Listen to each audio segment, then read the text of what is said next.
রাজারহাটে hawker বিরোধী অভিযান, রাস্তার উপর অবৈধ দোকানগুলোর মালিককে সতর্ক করল পুলিশ। আপনারা সকলেই জানেন, গতকালই নবান্নে একটি বৈঠক করেন রাজ্যের মুখ্যমন্ত্রী মমতা বন্দ্যোপাধ্যায়। রাজ্যের তৃণমূল পরিচালিত পুরসভাগুলির আধিকারিকদের সঙ্গে কথা বলেন তিনি, এবং তারপরেই যে সাংবাদিক সম্মেলনে একেবারে মুখ্যমন্ত্রী অত্যন্ত রণংদেহী মেজাজে ছিলেন, সেখানেই তিনি বলেছিলেন যারা এরকমভাবে বিভিন্ন সরকারি জমি দখল করে রয়েছেন তাদেরকে কোনোভাবেই রেয়াত করা হবে না।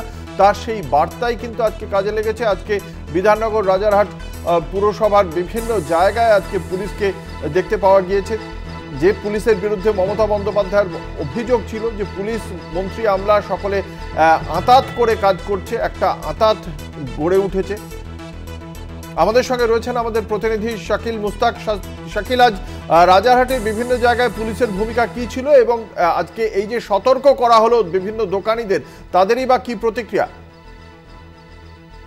গতকাল মুখ্যমন্ত্রী মমতা বন্দ্যোপাধ্যায় যে নবান্ন সভাঘরে একটা বৈঠক করেছিলেন, এবং তার পাশাপাশি বিধাননগর পৌর নিগম নিয়ে কিন্তু ব্যাপকভাবে ক্ষোভ প্রকাশ করে। এরপরই আজ সকাল থেকেই, মঙ্গলবার সকাল থেকে রাজারহাট থানার সামনে যে সকল রাস্তা আছে রাজারহাট থানা এলাকায়, সেই সব বেআইনিভাবে রাস্তার উপর ভ্যান এবং স্টল নিয়ে বসে ব্যবসা করছিল তাদেরকে সতর্ক করে রাজারহাট থানার পুলিশের। পাশাপাশি 5 জনকে আটক করা হয়। এই পুলিশ সূত্রে খবর, রাজারহাট থানার পক্ষ থেকে জানানো হয় যে কোনোভাবেই রাস্তার উপরে বসে তারা জ্যাম করে রাস্তায় ব্যবসা করা যাবে না। এরপরই কিন্তু 5 জনকে আটক করে রাজারহাট থানায় নিয়ে যাওয়া হয়। ধন্যবাদ। আমাদের সঙ্গে ছিলেন আমাদের প্রতিনিধি শাকিল মুস্তাক।